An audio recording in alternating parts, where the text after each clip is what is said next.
क्या फरिश्ते भी रमजान में रोजा रखते हैं? क्या आपने कभी इस बात पर गौर किया है? जब रमजान का मुकद्दस महीना आता है, हम रोजा रखते हैं, भूख सहते हैं, प्यास सहते हैं, सिर्फ अपने रब को राजी करने के लिए। तो दिल में एक सवाल जरूर उठता है, क्या फरिश्ते भी रोजा रखते होंगे? क्या उन्हें भी भूख लगती होगी? क्या वो भी इफ्तार करते होंगे? या उनका मामला हम इंसानों से बिल्कुल अलग है? आज हम इस राज को आसान और दिल को छू लेने वाले अंदाज में समझेंगे। और यकीन मानिए, अगर आपने इसे आखिर तक सुन लिया तो आपका दिल रमजान की इबादत के लिए और भी बेचैन हो जाएगा। सबसे पहले हमें ये समझना होगा कि फरिश्ते होते कौन हैं। इस्लाम के मुताबिक फरिश्ते अल्लाह ताला की पाक और नूरानी मखलूक हैं। उन्हें नूर से पैदा किया गया है। कुरान शरीफ में आता है कि फरिश्ते वही करते हैं जिसका उन्हें हुक्म दिया जाता है।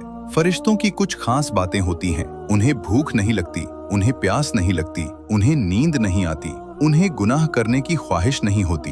वो कभी अल्लाह की नाफरमानी नहीं करते, यानी उनकी पूरी जिंदगी सिर्फ इबादत है, सिर्फ बंदगी है, सिर्फ तस्बीह है। क्या फरिश्ते रमजान में रोजा रखते हैं? जवाब है नहीं। फरिश्तों को रोजा रखने की जरूरत नहीं होती, क्योंकि रोजा इंसानों और जिन्नों के लिए इम्तिहान है। भूख और प्यास सहना, अपने नफ्स पर काबू पाना, अल्लाह के लिए सब्र करना, ये इंसानों के लिए है। लेकिन फरिश्ते तो वैसे ही हर वक्त इबादत में मशगूल रहते हैं, उन्हें किसी इम्तिहान की जरूरत नहीं। लेकिन रमजान में फरिश्ते क्या करते हैं? यही सबसे खूबसूरत बात सामने आती है। रमजान में फरिश्ते जमीन पर ज्यादा उतरते हैं। हदीस शरीफ में आता है, फरिश्ते मस्जिदों में आते हैं, कुरान पढ़ने वालों के पास बैठते हैं, जिक्र करने वालों को घेर लेते हैं और दुआ करने वालों पर आमीन कहते हैं। जरा सोचिए, आप अकेले बैठे हैं, कुरान पढ़ रहे हैं, आंखों में आंसू हैं और आपके आसपास फरिश्ते मौजूद हों। ये कितनी बड़ी नेमत है। एक और अजीम खुशखबरी, जब इंसान रोजा रखता है, भूखा प्यासा रहता है,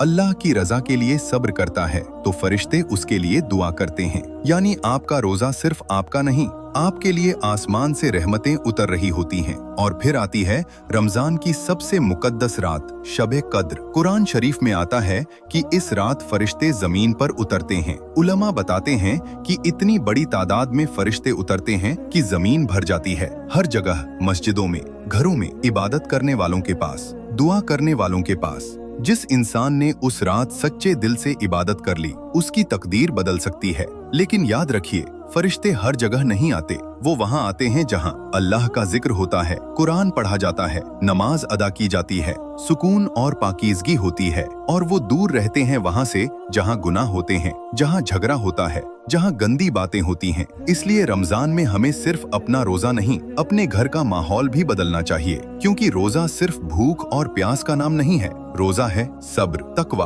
गुनाहों से दूरी, दिल की सफाई, अल्लाह के करीब होना। अगर इंसान भूखा रहा लेकिन झूठ बोलता रहा, गुस्सा करता रहा, लोगों का दिल दुखाता रहा, तो रोजे की हकीकत पूरी नहीं हुई। और अब सबसे बड़ी खुशखबरी, हदीस में आता है, जो इंसान ईमान और सवाब की नीयत से रमजान के रोजे रखता है, उसके पिछले गुनाह माफ कर दिए जाते हैं।